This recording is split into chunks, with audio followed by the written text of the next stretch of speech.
Good morning, everybody.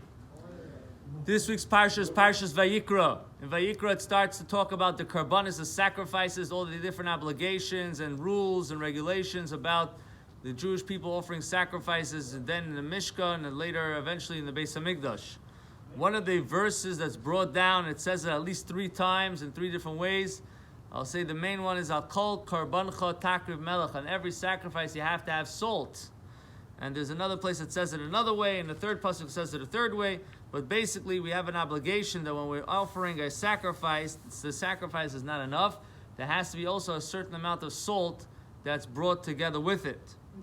And this is why, when we have on Shabbos, we have the challah, we're supposed to dip it in salt, because the challah represents the lechem apanim.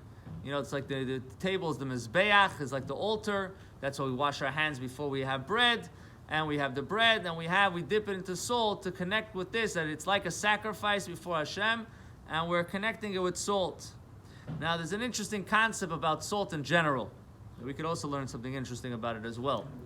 Salt by itself, you cannot eat it. But anything without salt, you can't eat either. It's pretty bland. So on one hand, you need the salt, but on the other hand, the salt is not really a food for itself. But what it does, it gives taste. You have to have the food, and the salt gives taste. So, yeah, exactly. Atam. Al-tam v'reach en lehitvakeach. So there is this idea that in our davening and our learning, you need to have the body. You need to have the food. You need to have the person has to invest, has to do, has to put in. But they also has to have a tam. You have to have a pshashtikal spices. So it's also the Alter Rebbe brings down in Tanya that there's a difference between having something sweet and having something like spicy. Most times we like usually to have something sweet, but every once in a while you like something spicy. And perhaps you could say that the spicy gives a bigger kick, and you enjoy it better than the sweet, or at least you can value the taste of it. You can value what it represents. When it comes to serving Hashem, there are also 2 approaches. There's a sweet and there's a sour. What does each one represent? The sweet is when you're doing the avoid, everything is smooth, it's good, it's easy, it's sweet, it's geschmack, you enjoy it, it's beautiful, everybody's happy, you're happy, God's happy, everybody's happy. It's like the perfect picture.